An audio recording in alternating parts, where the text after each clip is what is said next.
tema da mensagem de hoje é Jesus é. Quem Ele é? Para alguns Ele é uma figura folclórica, para outros uma figura religiosa, para alguns Ele é um amigo. Alguns de nós talvez só tem uma imagem de Jesus que foi apresentada por alguém. Talvez o Jesus que você conhece é um Jesus evangélico. Talvez o Jesus que você conhece é o Jesus católico. Talvez o Jesus que você conhece é o Jesus dos seus pais. Quem sabe o Jesus que você conhece é o Jesus dos seus avós. Mas existe um momento na história em que Jesus quer se apresentar diretamente para nós.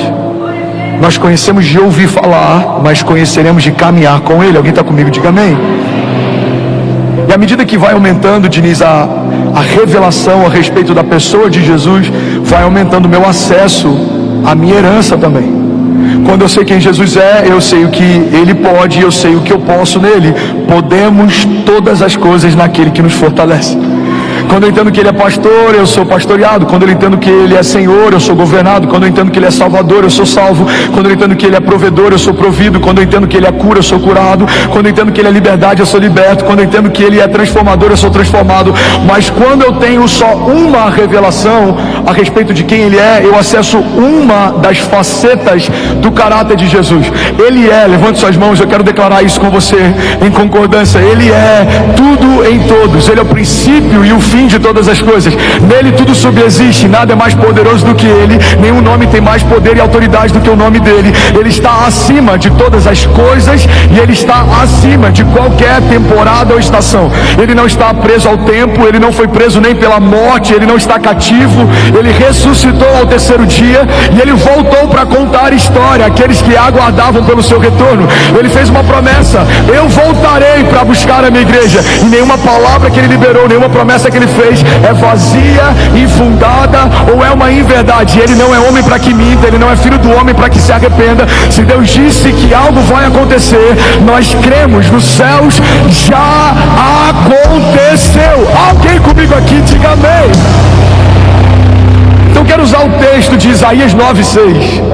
E a gente vai passear um pouco nesse texto. A gente vai mergulhar em algumas chaves, em algumas revelações bíblicas que esse texto carrega.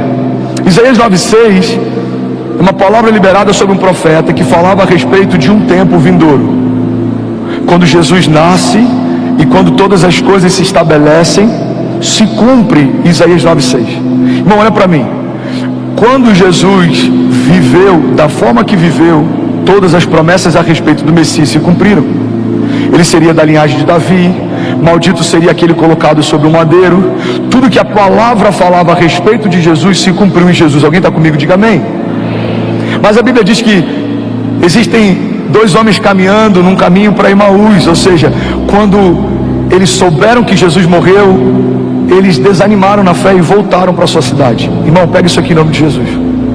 A Bíblia diz que Jesus caminha com eles no caminho de regresso, de retrocesso, de desânimo, de desistência. E Jesus está com eles no caminho. E Jesus começa a falar sobre o que a palavra dizia a seu próprio respeito. Por que vocês estão voltando? Eu vou parafrasear aqui. A gente está voltando porque a gente achou que ele seria o Messias, mas mataram aquele que a gente imaginou que seria o nosso Salvador. E aí Jesus começa a lembrar para eles o que a palavra dizia. Mas a palavra não dizia: maldito é todo aquele colocado no madeiro. A palavra não dizia que era necessário que ele fosse morto. A palavra não dizia. E a palavra de Deus diz que quando eles chegam em casa, Jesus vai como se estivesse indo embora, e eles convidam ele para entrar. E quando ele parte o pão, então eles têm a revelação de que ele era Jesus o tempo todo. E eles falam entre si: não queimava o nosso coração quando ele dizia todas aquelas coisas? Então pega isso aqui. Aqueles homens desanimaram porque se esqueceram do que a palavra dizia. Não acredite que você não vai desanimar se você se esquecer ou nem souber o que a palavra diz a seu respeito, a respeito do reino de Deus, a respeito das bênçãos de Deus, a respeito das heranças de Deus. Porque quando eu não conheço a palavra, eu não consigo viver a plenitude da vontade de Deus. A palavra de Deus diz: conhecereis a verdade e a verdade vos libertará. Entender quem Jesus é Saber quem Jesus não é uma opção para quem carrega uma fé cristã. É o ponto de partida. Saber quem Jesus faz eu ter uma firme convicção naquilo que Ele pode. Crer naquilo que Ele pode me faz descansar na certeza de que mesmo que os dias sejam maus, Deus é bom. Mesmo que exista choro na minha noite, certamente a alegria vai vir pela manhã. Mesmo que os meus inimigos me sequem, maior é o que está em mim do que tudo que se levanta ao meu redor. Mesmo que o vale seja de sombra e morte, eu sei que existe uma mesa no final desse vale preparada para mim. E nessa mesa o Senhor vai me honrar, ungindo a minha cabeça com óleo, o meu cálice Ele vai fazer transbordar. Essa firme convicção faz com que eu não caminhe debaixo de conselhos de homens ou de opiniões de outros, mas debaixo de uma palavra de Deus. Faz com que eu não seja circunstancial. No dia bom eu estou feliz, no dia mau eu estou abatido. Não, em todo o tempo eu caminho debaixo de uma palavra. E mesmo que os dias passem, os tempos passem, mesmo que reinos passem, as palavras de Deus, elas não passarão. A firme convicção a respeito da pessoa de Jesus gera uma fé inabalável. Não existe espaço para dúvida, não existe espaço para inquietação. Porque todo medo é uma expressão de dúvida. Eu tenho medo de morrer, é uma dúvida, eu não sei se eu vou continuar vivo. Eu tenho medo de não prosperar, é uma dúvida, eu não sei se eu vou ter provisão suficiente. Eu tenho medo de perder o coração dos meus filhos, é uma dúvida, eu não sei se o meu coração vai ser convertido a eles e o coração deles vai ser convertido ao meu. Todo medo é uma expressão de dúvida. Mas a Bíblia diz que o verdadeiro amor lança fora todo medo. Ou seja, quando eu entendo que eu sou amado, não há espaço para medo. Levante suas mãos em nome de Jesus. Eu sei que Ele me amou primeiro. Eu amo porque Ele me amou primeiro. Eu sei que a fé que eu carrego foi Ele quem deu. Ele é o autor e consumador da minha fé. Eu sei que toda palavra liberada sobre mim antecede a minha existência. O meu chamado não é uma resposta para uma necessidade da terra. O meu chamado foi estabelecido pelos céus antes da terra existir. Eu sei que Ele sabe quem eu sou. Eu sei que Ele me chama pelo meu nome antes dos meus pais me nomearem. Eu sei que Ele é fiel e justo. Eu sei que Ele é galardoador. Eu sei que Ele vive. Eu sei que o meu rei reina de geração em geração. E mesmo que homens se levantem, crises se estabeleçam, coisas fujam do meu controle, nada foge do controle de Deus. Tem momentos que as coisas parecem que estão desmoronando. Eu sei, elas só estão se encaixando. Ele pega toda crise e transforma em testemunho. Ele pega toda dor e transforma em algo novo. Deus está fazendo uma coisa nova diante dos nossos olhos. Eu sei porque sei que Ele sabe quem eu sou. Ele sabe o que eu preciso. Ele sabe o que me falta. Porque só quem me viu completo sabe qual parte falta quando me vê em cacos. Ele me fez pleno. Ele me fez inteiro. Então tudo que falta em mim, aquele que me fez sabe o que falta. Ele supre toda a minha necessidade. Tudo que falta em mim escorre dele. Se eu estou doente, Ele é a cura. Se eu estou cansado, Ele é o renovo. Se eu estou perdido, Ele é o caminho. Se eu estou condenado, Ele é o meu Salvador. Se eu estou vivendo períodos de escassez, Ele é o Jeová Jireh. Ele é a minha provisão. Ele é a minha bandeira, Jeová Nissi. Ele é bom em todo o tempo. Ele é presente. Ele é Emanuel, Deus conosco. Ele é Yahvé. Ele é. Você pode declarar isso comigo? Diga: Deus não existe. Diga: Ele é. Você sabia que Deus não existe? Fala para quem está ao seu lado: Deus não existe. Vai ter um monte de ateu agora celebrando. Eu sempre achei isso. Eu já sabia. Pois é, eu preciso concordar com você que é ateu. Deus não existe. Ele é. Porque tudo que existe hoje foi criado um dia. Mas Ele é antes de qualquer coisa existir. Quando perguntam quem você é, Ele diz: eu sou o que sou. João diz: no princípio Ele era o verbo estava com Deus, o verbo era Deus. E todas as coisas foram feitas por meio dele. E sem Ele nada do que foi feito se fez. Então a terra existe. Ele fez.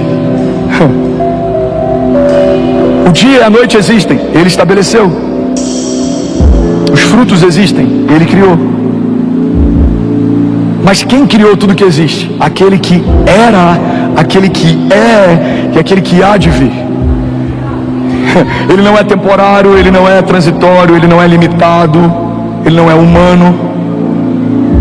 Embora tenha se feito humano para caminhar entre aquilo que Ele fez.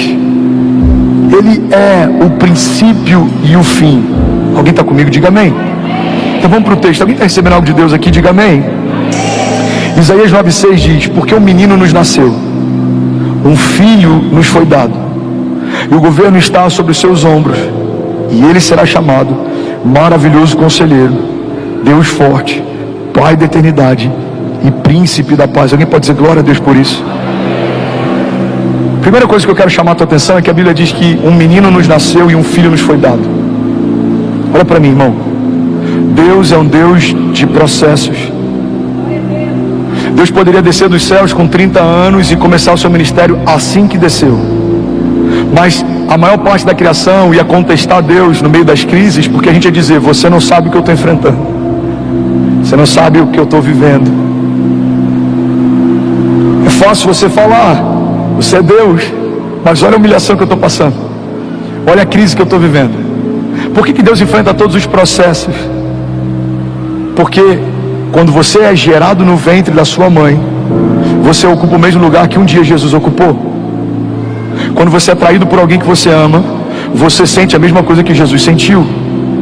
Quando você escolhe alguém que te abandona, você vai experimentar a mesma coisa que Jesus experimentou. Quando você precisa de provisão sobrenatural para suprir uma necessidade, você vai viver a mesma coisa que Jesus viveu. Pedro pesca um peixe, da boca do peixe uma moeda de ouro supre a necessidade dele. Eles estão no meio de um deserto, o povo está com fome, e 5 pães e 2 peixinhos multiplicam, toda uma multidão é suprida. Ele vive livramento, ele está sofrendo perseguição, homens fazem estratégias para tentar cercá-lo, para tentar pará-lo. Então tudo o que você vive, irmão, olha para mim, pega isso aqui, tudo o que você vive, Jesus viveu. E tudo que você vai vencer, Jesus venceu. É por isso que essa declaração, somos mais do que vencedores, é um lugar mais alto do que ser apenas vencedor. Você quer um exemplo? Você pode ser um campeão do UFC, você pode ser um campeão de boxe, você pode ser o que for. A cada luta que você defende o cinturão, existe uma possibilidade de você perdê-lo. Mas qual é, Edmilson, um lugar mais alto do que vencedor? É alguém que é mais do que vencedor, ou seja, as suas vitórias já foram estabelecidas no tempo passado. Então o que você vai conquistar no futuro já foi conquistado no passado. Cada porta que você vai acessar, cada milagre que você vai viver, cada promessa que vai se cumprir, não tem a ver com a sua performance atual, tem a ver com a performance final de Jesus. Não é porque eu abri as minhas mãos no culto de domingo, é porque Jesus se entregou de braços abertos há 2000 anos atrás. Alguém comigo aqui? A prosperidade não é porque eu fechei meus olhos durante o louvor, é porque os olhos dele se fecharam quando ele deu o último suspiro e declarou: está consumado. Então tudo que estamos vivendo como igreja, ministério, tudo que eu estou vivendo como homem de Deus e pastor, não é pela minha performance atual, é pela performance final de Jesus. Quando o único Filho de Deus se fez homem, todos os homens puderam ser feitos filhos de Deus. Quando aquilo que era imortal se revestiu de mortalidade, tudo que era mortal teve a possibilidade de ser revestido de imortalidade.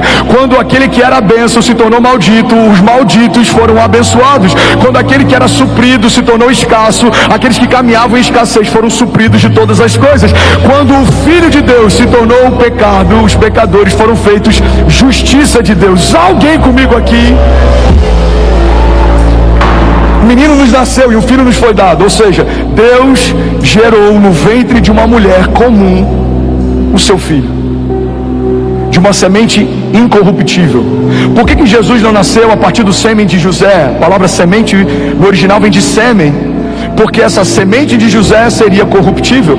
Então a semente incorruptível é incubada, é colocada, é semeada dentro de um ventre virgem. Não há mancha, não há pecado, não há mácula, não há nada. Jesus, desde o princípio até o fim, é encontrado sem pecado. A Bíblia diz que aquele que não cometeu pecado se fez pecado por nós, para que fôssemos feitos justiça de Deus. Então essa semente incorruptível, ela é colocada dentro de um ventre virgem. Irmão, o que Jesus está vivendo desde o princípio? Impossibilidade. Fala comigo. Impossibilidade é o melhor cenário para conhecermos a pessoa de Jesus. Alguém está recebendo algo de Deus aqui? Deus não pega qualquer ventre, Deus pega um ventre virgem, e Ele usa para anunciar o caminho. Também não usa qualquer ventre, Ele usa um ventre estéril. Ele submete um ventre estéril de Isabel, a vida de João Batista, a voz que clama no deserto. Ele submete sobre um ventre virgem de Maria o seu próprio filho. O que Deus está deixando claro para a criação? Eu não dependo da qualidade do ambiente. Quando eu chego, algo acontece. O ambiente pode ser estéril, a vida de Deus chegou, algo vai acontecer. O ambiente pode ser virgem, nada aconteceu. Ele é inédito, não existe nada, algo vai acontecer. Bom, guarda isso. O ventre virgem de Maria pode ser na nossa vida também um simbolismo, uma tipificação de um tipo de ambiente em que Deus faz. Deus pega do nada e a partir do nada algo acontece. Talvez você vai dizer: pastor, a minha família não tem nada. Esse ambiente é estéril ou é virgem? É estéril, a gente não consegue, nada acontece, não flui, nada prospera. Eu creio que pode nascer nesse ambiente uma voz que clama no deserto: algo vai acontecer. Não, pastor, é virgem, acabei de casar, a nossa casa não tem nada, a gente é uma página em branco, a gente está ouvindo dos céus qual vai ser a próxima direção, a gente está crendo que algo vai acontecer. É um ambiente virgem. Nesse lugar existe redenção, salvação, existe caminho, verdade, vida. Deus não depende da qualidade do ambiente. Deus pode pegar a pessoa mais improvável, do jeito mais improvável, no momento mais improvável, e elevar a posição mais alta. Foi assim com Saulo. Saulo está no caminho de Damasco, é um perseguidor ferrenho da igreja, mas quando ele é encontrado por Deus no meio do caminho, Deus muda o destino, Deus muda o nome, Deus muda a forma como ele se move. Aquele que antes fechava igrejas, agora está plantando igrejas. Aquele que antes perseguia cristãos, agora tem as maiores revelações do Evangelho de Jesus e da graça de Deus na Nova Aliança e no Novo Testamento. Irmão, levante suas mãos, deixa eu profetizar sobre alguém. Não importa a forma e o lugar que Deus te encontrou, o lugar do seu encontro não é o lugar do seu destino. Deus te encontrou perdido, caído, ferido, quase morto, mas há uma palavra dele sobre você. Você e a sua casa não são quem eram, não vão viver o que viviam, porque Deus está fazendo uma coisa nova. Está sendo gerado dentro de você a própria vida de Deus, e a palavra de Deus nos garante que maior é o que está em nós do que tudo que se levanta ao nosso redor. Você e a sua casa viverão a expressão da bondade de Deus, e vocês verão cenários estéreis e cenários virgens, coisas que não poderiam acontecer, não daria para acontecer, acontecerão em nome de Jesus. Se alguém crê nisso, diga amém. Você pode dar um prato de liberdade no seu lugar. Aleluia. Será que alguém pode dizer: ainda bem que eu vim, Jesus? Me ajuda a pregar, irmão, não me deixa sozinho. Um menino nos nasceu e um filho nos foi dado. Isso fala de filiação. Fomos enxertados numa família, não fazíamos parte dela, éramos escravos, fomos feitos filhos. Filho fala de filiação, existe um vínculo, e no nosso caso existe um vínculo inclusive de sangue. A única adoção, pega isso aqui, irmão, a única adoção que se estabeleceu além de uma aliança adotiva, uma aliança também de sangue, foi a nossa. Você foi adotado, mas além de aceito, você se tornou parte do mesmo sangue. Você tem noção do que é alguém adotar um filho e anos depois você fazer um exame de DNA e o sangue que está correndo nas veias dele é o seu sangue? É exatamente isso que Deus fez com você. A Bíblia diz em Romanos, olha que forte isso, irmão, que nós fomos adotados, recebemos o espírito de adoção. Mas por que Paulo está dizendo isso para os romanos? Porque na cultura romana, naquela época, a adoção de um filho era algo muito sério. Para você ter ideia, irmão, se você adotasse uma criança e você cometesse algo contra aquela criança, a punição era muito maior do que se você fizesse algo com o seu filho de sangue. Você sabia disso? Mas por que os romanos entendiam assim? Porque eles entendiam que um filho de sangue pode ter sido gerado por um descuido, pode ter sido gerado por algum motivo, mas um filho adotivo não, você escolheu ter. É uma decisão consciente.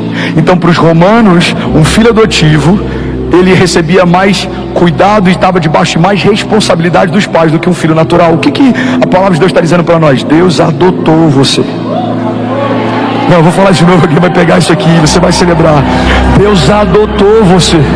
Você não tinha filiação, mas Deus trouxe você para dentro da própria casa. Deus enxertou você dentro da própria família. Deus colocou o próprio sangue em você. Você está debaixo de uma aliança incorruptível. estamos debaixo de uma aliança superior, aquela que foi feita com Noé, aquela que foi feita com Davi, superior àquela que foi feita com Moisés. Deus estabeleceu para aqueles que não são aquilo que Ele tinha guardado para aqueles que eram seus. A Bíblia diz que Ele veio para os que eram seus, mas porque os seus não os receberam, deu direito a todos aqueles que nele creem de serem chamados, de serem feitos filhos de Deus. Tem algum filho de Deus aqui nessa manhã? Aleluia! Jesus! Ainda bem que eu vi Jesus. A palavra de Deus diz: um filho nos foi dado e o governo está sobre os seus ombros. Diga: o governo está sobre os seus ombros. Sabe uma coisa que eu amo? A Bíblia diz que melhor o final das coisas do que o início delas. Olha para mim. Eu sei que a pregação expositiva gera desconforto para quem está acostumado com a temática, mas é a season que a gente está e a gente vai fluir nela. Amém? Alguém está recebendo algo de Deus? Pega isso aqui, irmão.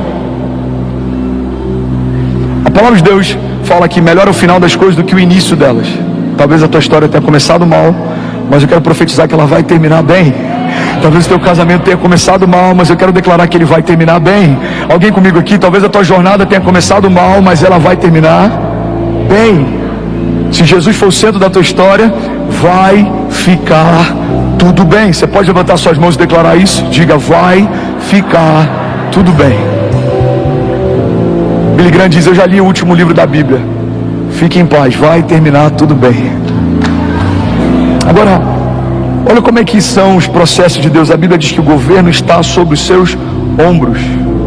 O governo está sobre os ombros de Jesus, mas no final da história a Bíblia diz que todas as coisas foram colocadas debaixo dos seus pés. Ele começa com o governo sobre os ombros, ele termina com todas as coisas debaixo dos seus pés. Eu vou falar de novo, alguém vai pegar isso daqui. Deus colocou em você governo e autoridade para governar tempestades, para governar em meio a tribulações. E por mais que algumas coisas se levantem, irmão, vai chegar um momento em que todas as coisas serão colocadas debaixo dos nossos pés. Levante as suas mãos em nome de Jesus, e a cada palavra que eu declarar, eu quero que você declare e diga: debaixo dos meus pés. Vocês estão preparados? Então levante suas mãos, feche seus olhos. Depressão e pensamentos de morte. Vamos, alguém aqui? Divórcio e quebra de alianças. Escassez e todo pensamento e mentalidade de falta. Vamos, alguém aqui? Toda frieza ou cansaço, desânimo e abatimento espiritual. Toda arma forjada contra você, toda palavra maldita liberada contra você, toda obra de feitiçaria feita contra você, toda palavra maldita liberada em juízo contra os seus, tudo que se levanta, tudo que te cerca, toda tribulação, toda retaliação, toda tempestade, todo deserto, todo gigante. Vamos, levante suas mãos, diga: Deus estabeleceu sobre a sua igreja governo e autoridade para governar circunstâncias e estações. Vamos, alguém aqui? Declare com autoridade, diga: Deus declarou que a sua igreja reinará em vida. Diga: reinaremos, governaremos, avançaremos, prosperaremos, e as portas do inferno não prevalecerão contra nós. Você pode dar um prato de liberdade no seu lugar. Aleluia. Aleluia. Aleluia. Alguém feliz com Jesus ainda? Eu não sei você, mas eu já estaria de pé em alguns momentos dessa palavra. Ainda bem que eu vi Jesus. A palavra de Deus diz: porque um menino nos nasceu, um filho nos foi dado, e o governo está sobre os seus ombros. E aqui vem a primeira chave: ele será chamado Maravilhoso Conselheiro. Fala comigo: ele será chamado Maravilhoso Conselheiro. Bom, olha para mim e guarda isso em nome de Jesus. Tem muita gente chamando de silêncio de Deus o que Deus chama de falta de intimidade. Tem muita gente chamando de silêncio de Deus o que Deus chama de falta de intimidade. Ele é o maravilhoso conselheiro. Sabe, a palavra não pode cancelar aquilo que ela já estabeleceu. Deus não pode mentir a respeito de quem diz ser, porque isso feriria o seu próprio caráter. Então, se Ele diz que é o maravilhoso conselheiro, você precisa entender que existem conselhos de Deus disponíveis para você. Qual porta eu vou entrar? Esse projeto é de Deus ou não é? Essa sociedade é de Deus ou não é? É tempo de avançar ou de recuar? Eclesiastes diz que há um tempo estabelecido para todo propósito debaixo dos céus. Sabe, uma das respostas para a gente estar vivendo o que a gente está vivendo, e isso é uma linha muito fina, irmão, olha para mim e guarda isso aqui em nome de Jesus. O fato de termos acertado, e eu vou usar esse termo com muito zelo, até aqui, não significa que a gente não pode deixar de acertar a partir daqui, porque existe uma linha fina como um fio de seda que se chama dependência. Essa dependência faz com que a gente não dê um passo até que Ele fale, mas faz também com que a gente não espere um dia para dar um passo quando Ele falar. Então Deus disse façam, a gente fez. Deus disse confia, a gente está confiando. Deus disse alugue, a gente alugou. Deus disse se prepare, a gente preparou. E tudo que Ele nos pediu para fazer, Ele respondeu com uma medida maior do que aquilo que a gente já tinha vivido antes dEle pedir algo. Você está comigo? Diga amém.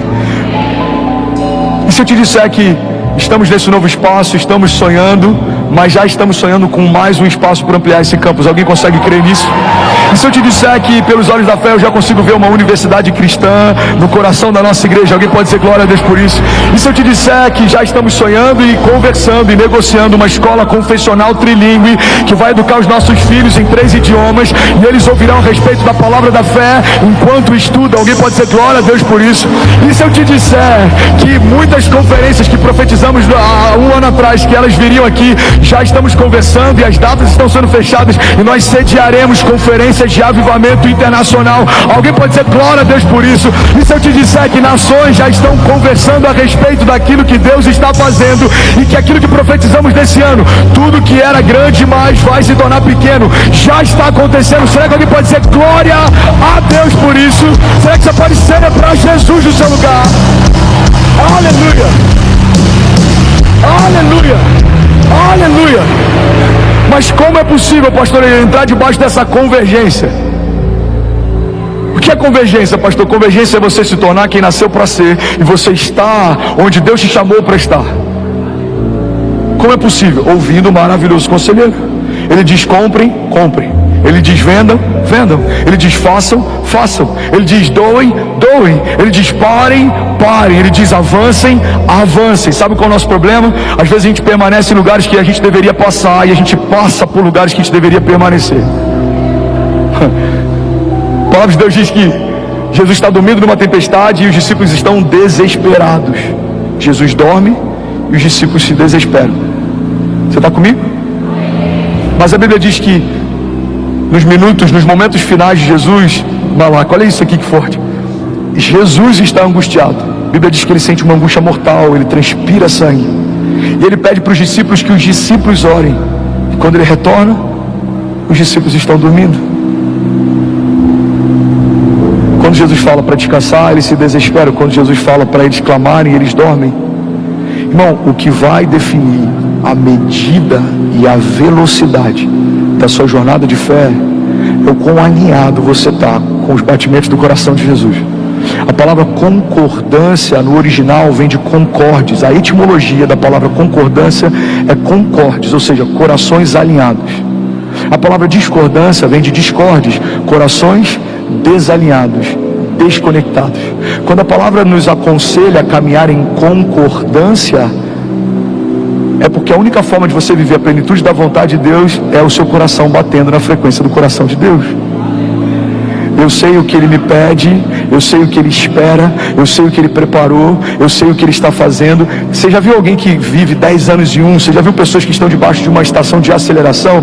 Significa que alguém ouviu dos céus algo e está se movendo debaixo do que ouviu. Agora, isso não é uma garantia que você vai viver assim para sempre. A gente conhece homens de Deus e ministérios que por um período foram acelerados e por um momento eles estagnaram. Por quê? Porque às vezes a gente aprende um modus operandi para uma estação e a gente quer caminhar debaixo desse modus operandi durante a vida inteira, mas não é assim que os céus trabalham. Se você não estiver debaixo da coluna, vai ter algum momento que os céus se moveram, as nuvens se foram e você ficou para trás, porque você prefere fazer o que Deus te ensinou no passado. Mas Deus não está preso a um tempo. Existem linguagens de Deus, existem formas de Deus, existem movimentos de Deus, que eles são cíclicos. Existe uma janela, e essa janela se abre, mas essa janela também se fecha. E para você viver debaixo dessa aceleração constante, para você viver de glória em glória, de mover em mover, de romper em romper, você precisa acessar os conselhos do maravilhoso conselheiro. Você vai discernir tempos e estações. A Bíblia diz que o sábio discerne a todos, e por ninguém ele é discernido. A Bíblia diz que o sábio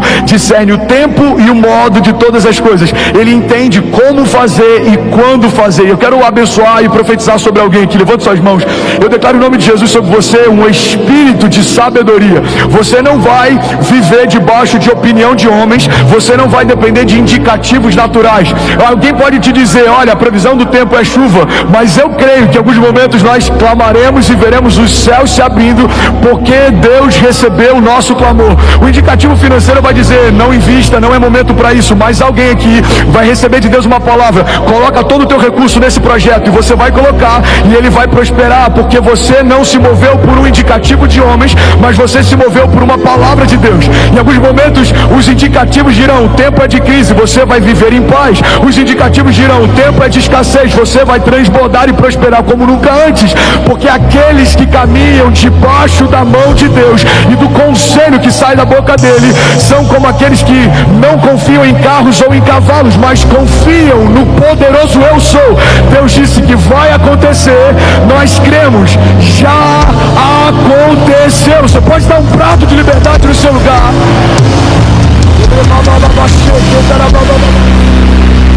Aleluia. Alguém feliz com Jesus ainda? Diga amém. Jesus. Segunda característica de Jesus. Fala comigo, ele é um Deus forte. Irmão, isso aqui é muito poderoso, olha para mim. Ele é o Deus forte. Tem uma frase do Max Lucado que eu amo, já citei pelo menos umas 200 vezes. Eu acho que eu já citei tanto que em algum momento ele vai passar para mim a autoria dessa frase. Talvez nem ele se lembre de ter falado isso. Quem sabe em algum momento Deus conecte a gente, em um almoço eu fale sobre, e ele fala: muito boa essa frase. Vou falar para ele: pode usar no seu livro. Ele diz: se olharmos para os nossos gigantes, tropeçaremos, mas se olharmos para o nosso Deus, os nossos gigantes tropeçarão. A sua perspectiva, se for para Jesus, você pode fazer melhor.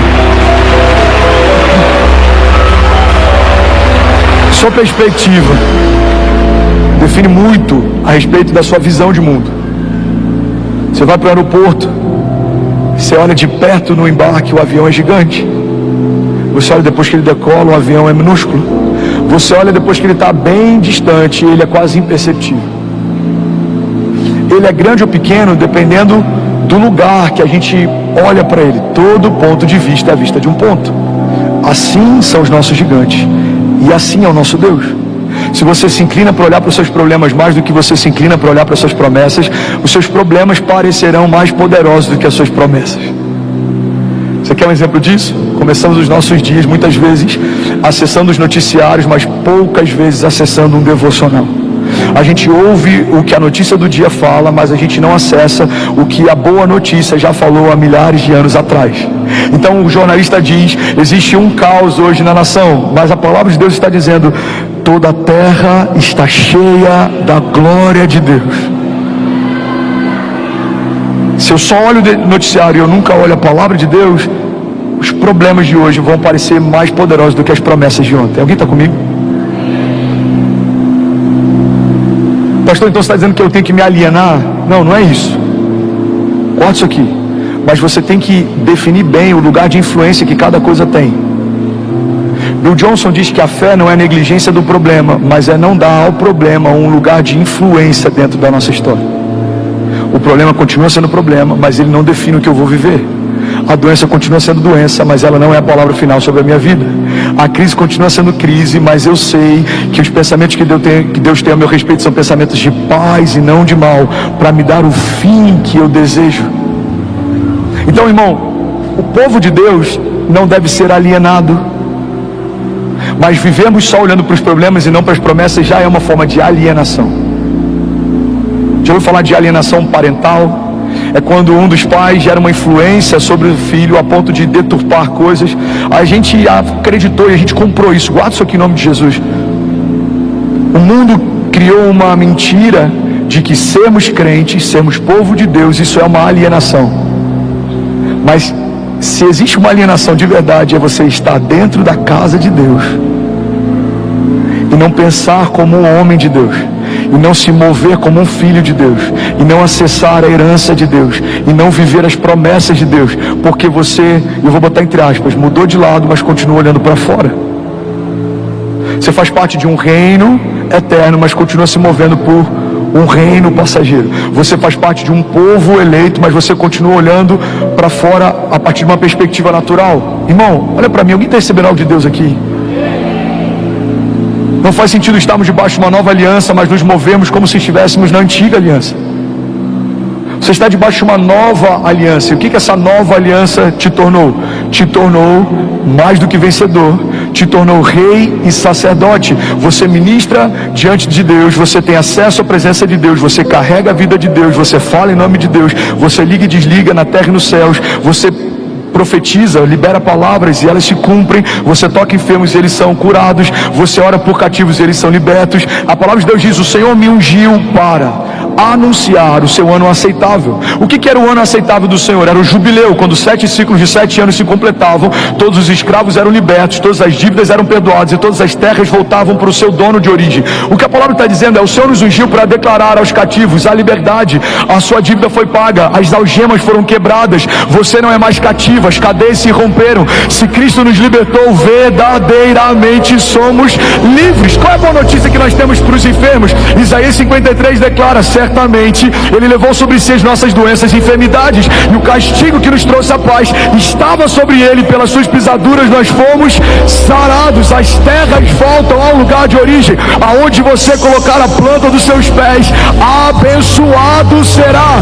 Pede-me e eu te darei nações por herança e os confins da terra como a sua propriedade. Ei, eu vim aqui debaixo da unção do Senhor nessa manhã para declarar que o ano aceitável dele já está estabelecido. Não há condenação, não há jugo, não há peso, não há juízo, não há correntes ou cadeias, não há principados ou potestades, não há anjos ou demônios, não há nada nos céus ou debaixo dos céus, não há nada na terra ou debaixo da terra, não há nada no presente nem no porvir, não há altura nem profundidade, não há nada na criação capaz de nos separar do amor de Deus que está em Cristo Jesus. Alguém crê nisso aqui, pelo amor de Deus? Ele é um Deus forte, fala comigo, Ele é um Deus forte. Salmos 46:1 diz: Deus é o nosso refúgio e fortaleza, Ele é auxílio presente na adversidade, por isso não temeremos, embora a terra trema e os montes afundem no coração do mar, embora estrondem as suas águas turbulentas e os montes sejam sacudidos pela sua fúria. Há um rio cujos canais alegram a cidade de Deus, o santo lugar onde habita o Altíssimo. Deus nela está e ela não será abalada. Deus vem no seu auxílio desde o romper da manhã. Nações se agitam, reinos se abalam, mas Ele ergue a sua voz e toda a terra se derrete. O Senhor dos exércitos está conosco. O Deus de Jacó é a nossa torre segura. Alguém pode dizer glória a Deus por isso? Pastor, o que a palavra diz a respeito de Jesus? Me fala um pouco mais. Talvez seja novo para alguém, ou talvez alguém aqui tenha esquecido. Eu não lembro quem é o autor, mas tem um autor francês que ele dizia que nada do que a gente fale no púlpito é algo novo. A nossa função é só relembrar aquilo que a gente jamais poderia esquecer. Talvez para alguém aqui o que eu vou falar você já sabia, mas se esqueceu. Talvez era um conhecimento que você tinha e se esvaiu. Talvez era uma convicção que você carregava e ela se perdeu. Eu não sei se é novo para você ou se Deus está relembrando você, mas eu quero liberar sobre você o que a palavra de Deus diz sobre Jesus. Você está comigo? Diga amém. Mateus 28:18 diz que Ele tem todo o poder no céu e na terra. A palavra de Deus diz que por meio dele tudo que existe veio à existência. João 1:3 diz: todas as coisas foram feitas por intermédio dele, e sem ele nada do que existe teria sido feito. A palavra de Deus também diz que é por Ele que são mantidas todas as coisas. Hebreus 1:3, o Filho é o resplendor da glória de Deus e a expressão exata do seu ser, sustentando todas as coisas por meio da sua palavra poderosa. Depois de ter realizado a purificação dos pecados, Ele se assentou à direita da majestade de Deus nas alturas. Alguém pode dizer glória a Deus por isso? A Bíblia diz que Ele tem as chaves do inferno e da morte. Apocalipse 1:18 diz: eu sou aquele que vive, estive morto, mas agora estou vivo para todo sempre, e eu tenho as chaves da morte e do Hades. Eu vou lembrar para alguém aqui, você vai celebrar no seu lugar. Ao terceiro dia Ele ressuscitou. Aleluia, aleluia. A Bíblia diz em Colossenses 2:15 que Ele despojou as autoridades e poderes malignos, fazendo de todos eles um espetáculo público, triunfando sobre eles na cruz do Calvário. A palavra de Deus também diz que a morte não pôde retê-lo. Deus o ressuscitou dos mortos, Atos 2:24. Mas Deus ressuscitou dos mortos, rompendo os laços da morte, porque era impossível que a morte o retivesse. Recebe isso em nome de Jesus. Todo laço de morte, tudo que te paralisava, tudo que te amedrontava, sejam pensamentos de morte, sejam palavras de morte, ou seja a morte sobre aquilo que Deus te entregou. Talvez sonhos que parecem mortos aos seus olhos, talvez projetos que parecem mortos aos seus olhos, talvez promessas que foram esquecidas. Eu vim aqui nessa manhã, debaixo do nome poderoso de Jesus, declarar que voltem a viver. Vale de ossos secos, voltem a viver. Assim diz o Senhor, em nome de Jesus. Se você recebe isso, diga amém. A Bíblia diz que Ele foi exaltado por Deus. Filipenses 2:9 diz: por isso Deus o exaltou à mais alta posição e lhe deu um nome que está acima de todo nome, para que ao nome de Jesus se dobre todo o joelho nos céus e na terra e debaixo da terra, e toda língua confesse que Jesus Cristo é o Senhor, para a glória de Deus Pai. Alguém pode dizer glória a Deus por isso?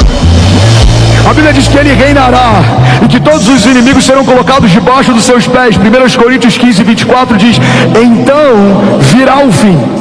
E quando Ele entregar o reino a Deus, o Pai, depois de ter destruído todo o domínio, toda a autoridade, todo o poder, pois é necessário que Ele reine até que os seus inimigos sejam postos debaixo dos seus pés. E o último inimigo a ser destruído é a morte. Alguém pode dizer glória a Deus por isso? Terceira característica de Jesus, fala comigo, Ele é o Pai da eternidade. Não, fala como quem crê nisso, diga: Ele é o Pai da eternidade.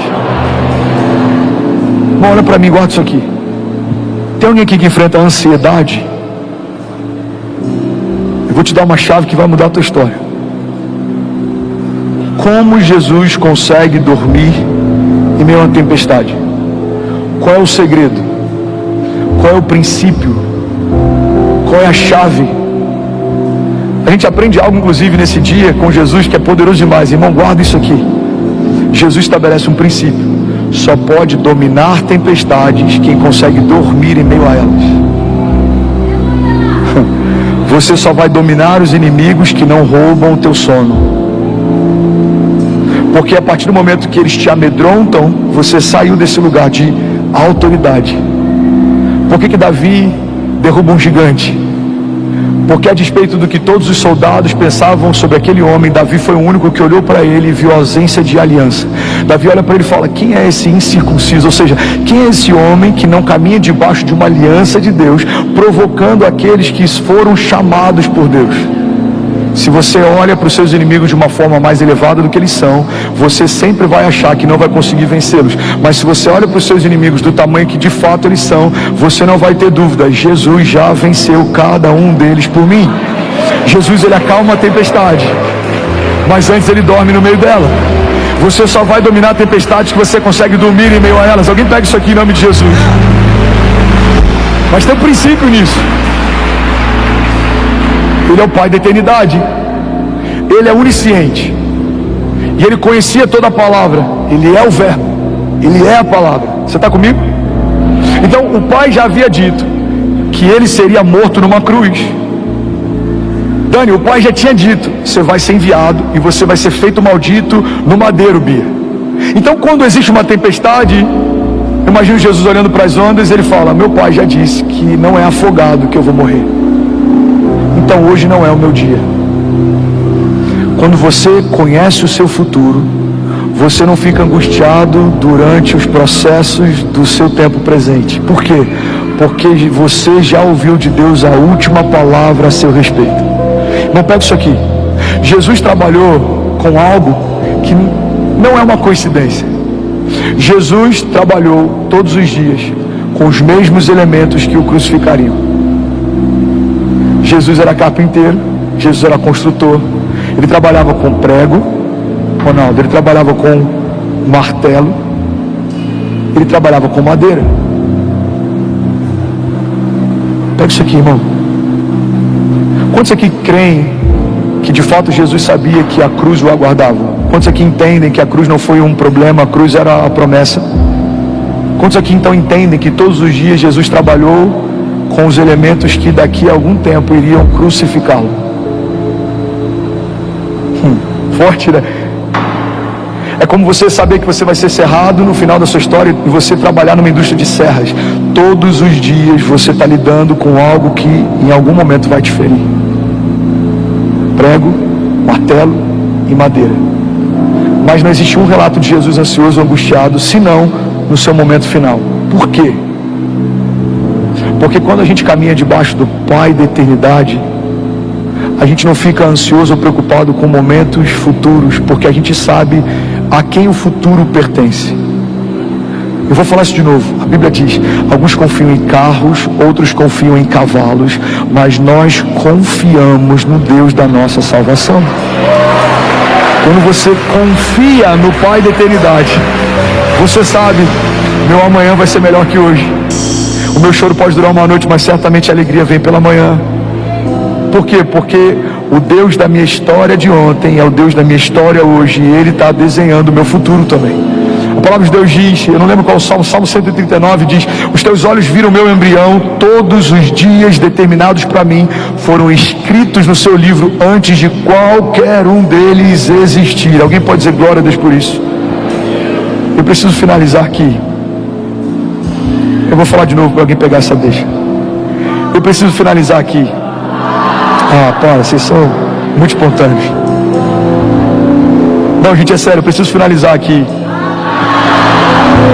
Quarta característica, alguém está comigo ainda? Diga amém. A Bíblia diz que Ele é o príncipe da paz. O louvor pode subindo para parecer que a gente está terminando. A Bíblia diz que Ele é o príncipe da paz. A palavra príncipe, Rafa, significa no latim príncipes, ou seja, o primeiro, o que vai à frente. Bom, olha para mim. Você sabe o que é um príncipe? É alguém que se antecipa, é alguém que é primícia em algo, é alguém que é a primeira parte, é alguém que vai à frente. A Bíblia não diz apenas que Ele é a paz, a Bíblia diz que Ele é o príncipe da paz. Por que Ele é o príncipe da paz? Porque quando Ele chega primeiro, a paz se estabelece e vem logo em seguida. Vamos pegar isso aqui em nome de Jesus. Quando Jesus entra na sua casa, a paz de Deus acompanha a pessoa de Jesus. Quando Jesus entra na tua empresa, a paz de Deus acompanha a pessoa de Jesus.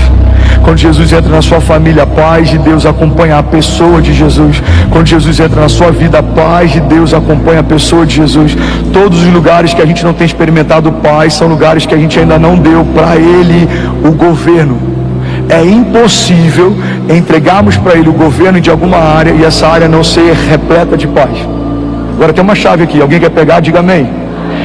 Bill Johnson diz que para experimentarmos a paz que excede o entendimento, a gente precisa abrir mão do direito de entender. Vou falar de novo. Para você experimentar a paz que excede o entendimento, você vai precisar abrir mão do direito de entender.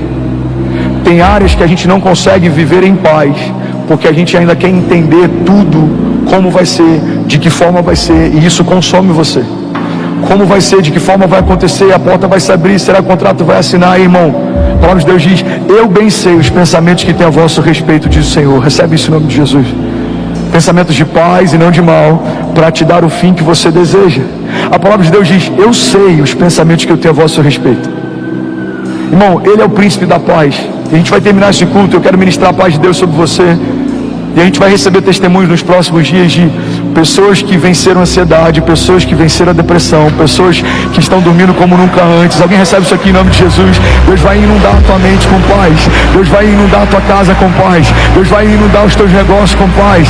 Porque a palavra de Deus nos garante que Ele é o príncipe da paz. É impossível a pessoa de Jesus chegar e a paz não acompanhá-lo, porque paz não é o que Ele faz, paz é quem Ele é. Milagres não são o que Ele faz, milagres são parte de quem Ele é.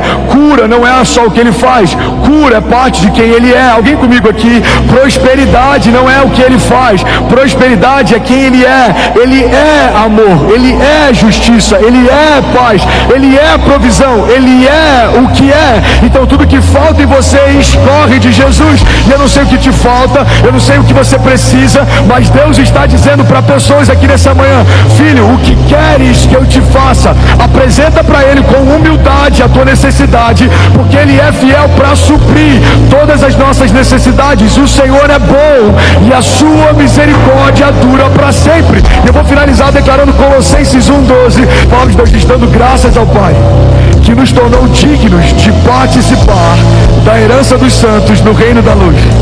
Pois Ele nos resgatou do domínio das trevas e Ele nos transportou para o reino do seu Filho amado, em quem temos a redenção, a saber, o perdão dos pecados. Ele é a imagem do Deus invisível, Ele é o primogênito de toda a criação, pois nele foram criadas todas as coisas, nos céus e na terra, as visíveis e as invisíveis, sejam tronos ou soberanias, sejam poderes ou autoridades. Todas as coisas foram criadas por Ele e para Ele. Ele é antes de todas as coisas e nele tudo subsiste. Ele é a cabeça do corpo, que é a igreja. Ele é o princípio, o primogênito dentre os mortos, para que tudo tenha a supremacia.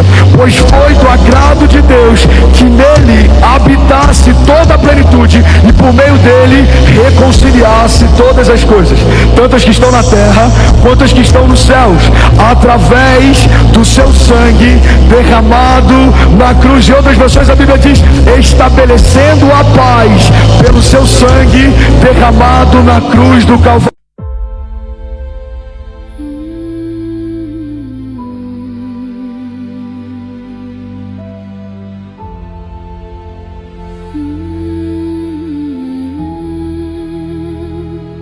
Vértigo de seda, mi calma se queda. Tu piel me provoca, mi alma te toca, mi voz invoca, tu luz sofoca.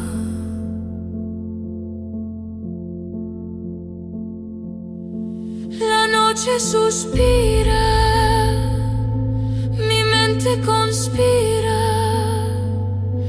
tu sombra delira, mi calma se vira.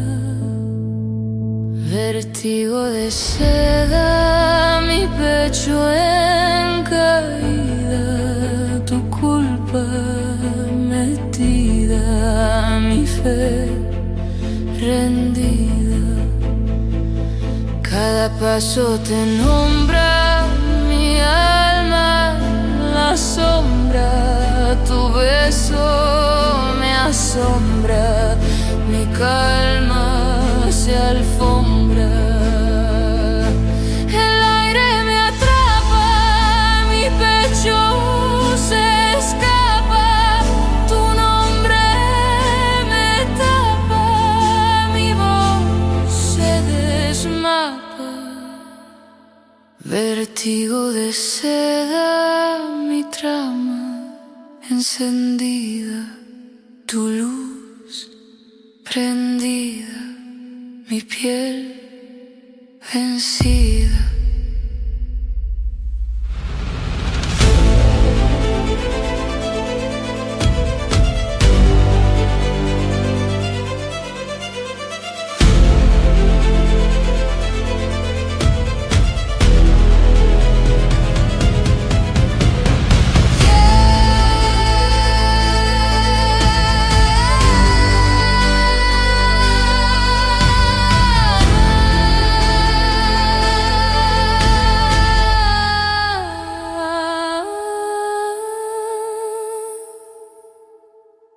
Vértigo de seda, mi alma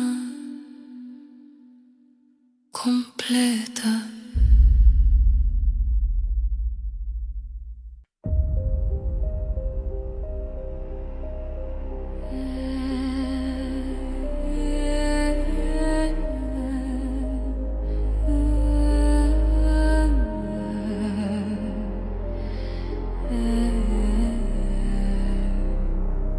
Vértigo de seda, mi calma se queda. Tu piel me provoca, mi alma te toca, mi voz invoca, tu luz sofoca, la noche suspira, mi mente conspira, tu sombra delira, mi calma se vira.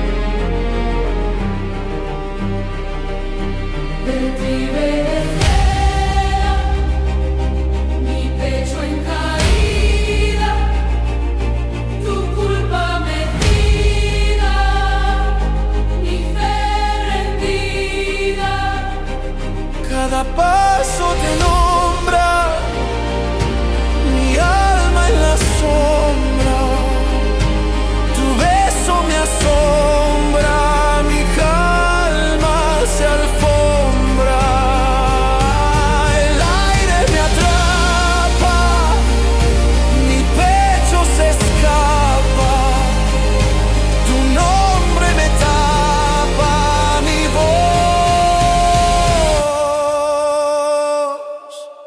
se desmapa. Vértigo de seda, Mi trama encendida, tu luz prendida, mi piel vencida.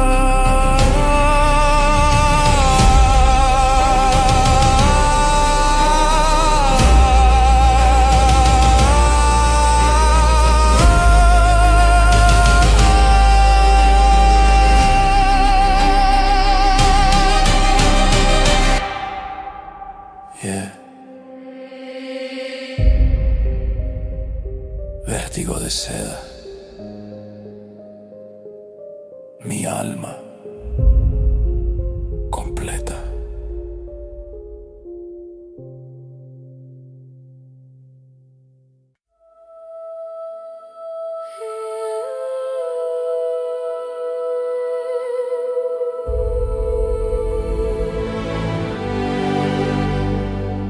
vértigo de seda,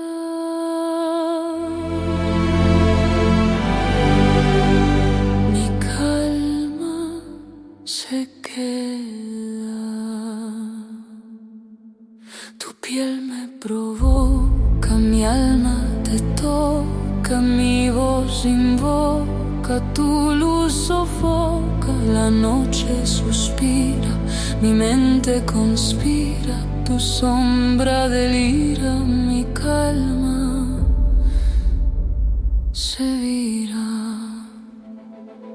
Vértigo de seda, mi pecho en caída, tu culpa metida, mi fe rendida. Cada paso te nombra, mi alma en la sombra, tu beso me asombra.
de seda, mi trama encendida, tu luz prendida, mi piel vencida.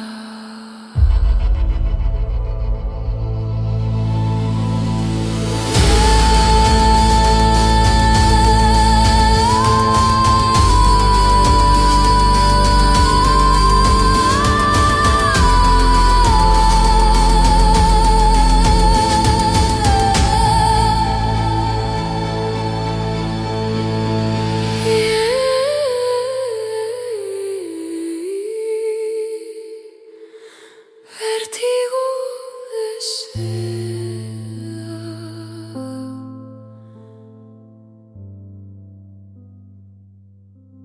mi alma cumple